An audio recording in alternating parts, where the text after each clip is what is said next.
பிரபஞ்ச பேராளர் சக்திக்கும் எனது குலதெய்வத்திற்கும் மற்றும் என்னுடைய இஷ்ட தெய்வங்களையும் வணங்கி என்னுடைய வாஸ்து குருமார்கள் ஜோதிட குருமார்களின் ஆசியோடு இந்த வீடியோவை சமர்ப்பிக்கிறேன். இந்த வீடியோவில் ஜாதக ரீதியாக நமக்கு குடும்பம் குழந்தை என்று நமக்கு வாழ்க்கை அமைய வேண்டும். அந்த குழந்தை அப்படின்ற பாவம் எப்படி இருக்கிறது, நன்றாக இருக்கிறதா, எப்பொழுது நமக்கு குழந்தை பிறக்கும், ஏன் தள்ளி தள்ளி செல்கிறது அப்படின்றத பற்றி இந்த வீடியோவில் பார்க்கலாம். இந்த வீடியோ ரொம்ப பயனுள்ளதாக இருக்கும். வீடியோவை லைக் பண்ணிவிட்டு ஒரு சப்ஸ்கிரைப் பண்ணிக்கோங்க. வாங்க வீடியோக்குள்ளே போகலாம். குழந்தைகள் அப்படின்றது ஒரு குடும்பத்துக்கு ரொம்ப முக்கியமான ஒரு விஷயம். அந்த குழந்தைகள் அப்படின்ற விஷயம் நிறைய பேருக்கு பார்த்தீங்கன்னா ஒரு சில காரணங்களால் எட்டாக்கனியாக இருக்குது. சரிங்களா? இன்றைக்கி ஃபெர்டிலிட்டி சென்டர்ஸ்லாம் ஜாஸ்தி ஆகிடுச்சு. ஜாதக ரீதியாக நமக்கு குழந்தை பெறும் பாக்கியம் அமைப்பு எப்படி இருக்கிறது, நன்றாக இருக்கிறதா, எப்பொழுது எனக்கு அந்த பாக்கியம் கிடைக்கும், அது எல்லாமே இந்த வீடியோவில் பார்க்கலாம். இப்போது நான் பார்த்தீங்கன்னா எக்ஸாம்பிளுக்கு ஒரு லக்னம் எடுத்துக்கிறேன். மேஷ லக்னம். ஏன்னா காலபுருஷ தத்துவத்துக்கு வீடுன்றதால மேஷ லக்னம் எடுத்துக்கிறோம்.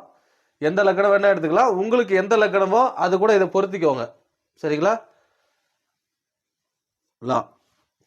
லான்னு இருக்கும், இந்த 2 கோடு போட்டிருக்கும். லக்னம் அப்படின்றத வச்சுக்கோங்க. உங்க ஜாதகத்தை எடுத்து பாருங்க. இந்த ஜாதகத்திற்கு 5ஆம் இடம் அப்படின்றது புத்திரஸ்தானம்.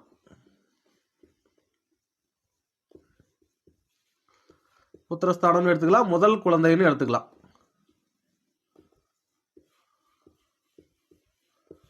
சரிங்களா? இது ஆணுக்கு, ஒரு ஆணுக்கு 5ஆம் பாவம்ன்றது முதல் குழந்தை. இதுவே ஒரு பெண் ஜாதகமா இருந்ததுன்னா 9ஆம் இடம் தான் முதல் குழந்தை.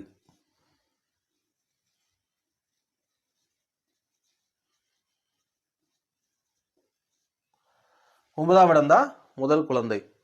ஸோ இப்போ இது பெண்ணுக்கு, இது ஆணுக்கு. இதை கரெக்டாக ஞாபகம் வச்சுக்கணும்.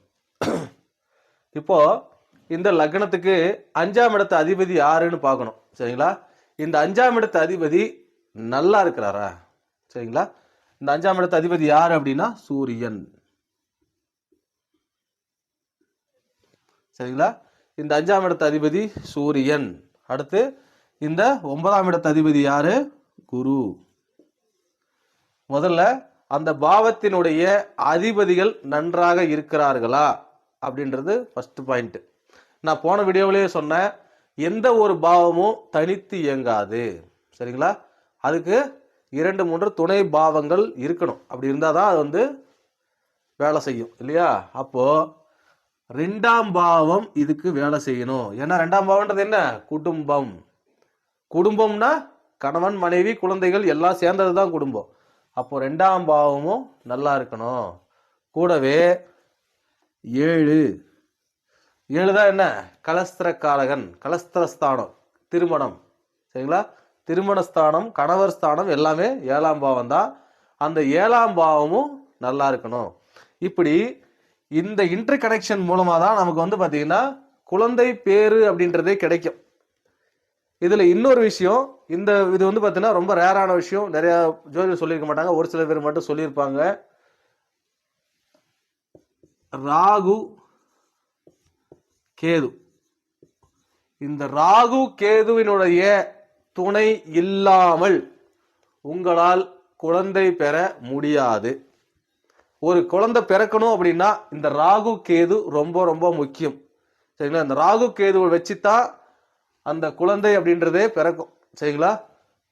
ராகு அப்படின்றது ஆண்களுக்கு, கேது அப்படின்னா பெண்களுக்கு. அதாவது நம்ம சொல்லுவோம் இல்லையா, ராகு அப்படின்னா உயிர் சக்தின்னு சொல்லுவாங்க.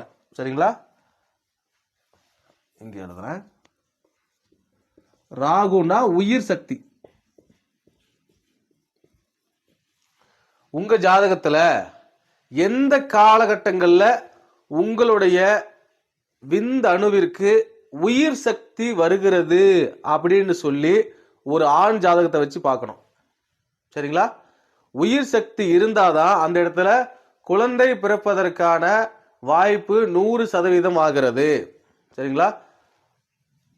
அடுத்து கேது. கேதுன்னா உங்க எல்லாருக்கும் தெரியும், கருமுட்டை.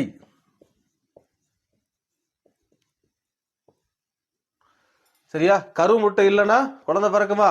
இல்லையா? ஸோ அப்போ இந்த ராகு கேதுவினுடைய தொடர்பு இருந்தால்தான் குழந்தை பாக்கியம் அப்படின்றது கிடைக்கும். சரிங்களா? அந்த ராகு கேது எந்த காலகட்டங்கள்ல, கோச்சாரங்கள்ல எந்த காலகட்டங்கள்ல உங்களுடைய உயிர் சக்தி காலகட்டம் வருகிறது அப்படின்னு சொல்லி உங்க ஜாதகத்தை ஆராய்ச்சி பண்ணாதான் தெரியும். அந்த காலகட்டங்கள்ல நாம பாத்தீங்கன்னா அந்த உயிர் சக்தி அப்படின்ற காலகட்டங்கள் தான் நம்ம குறிச்சு கொடுக்கும் பொழுது அந்த காலகட்டங்கள்ல கரு உருவாகிறதுக்கு ஒரு வாய்ப்பு இருக்கிறது. இது ஆண் ஜாதகத்திலே பார்க்க வேண்டும்.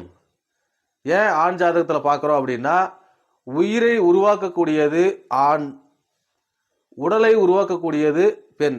சரிங்களா? இதை புரிஞ்சுக்கணும். சரியா? இருவரும் சேர்ந்துதான் அந்த குழந்தை. சரிங்களா?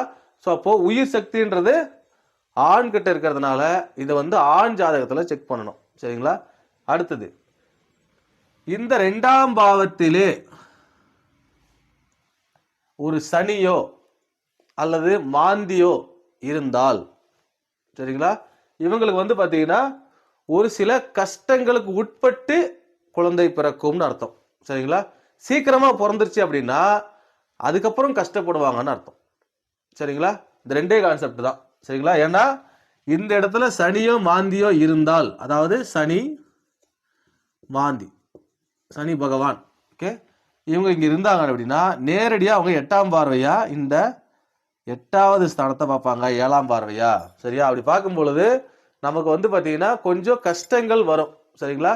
ஸோ உங்களுடைய ஜாதகத்துல இன்னைக்கு கோச்சார நிகழ்வுகள் என்னன்னு பார்த்துட்டு உங்க ஜாதக அமைப்புக்கு ஏத்த மாதிரி இந்த 5ஆம் பாவ அதிபதியுடைய நிலை என்ன, 9ஆம் பாவ நிலை அதிபதியுடைய நிலை என்ன, ஒருவேளை 2வது குழந்தையா இருந்தா 7ஆம் பாவ அதிபதியின் நிலை என்ன, 11ஆம் பாவ அதிபதியின் நிலை என்ன அப்படின்றத பார்த்து நாம பாத்தீங்கன்னா அந்த குழந்தைக்கான காரணங்கள், தள்ளி போவதற்கான காரணங்கள் என்ன, எப்போ நமக்கு கிடைக்கும் அப்படின்றத நம்மளால உங்க ஜாதக ரீதியாவே உறுதியாகவே சொல்ல முடியும். சரிங்களா?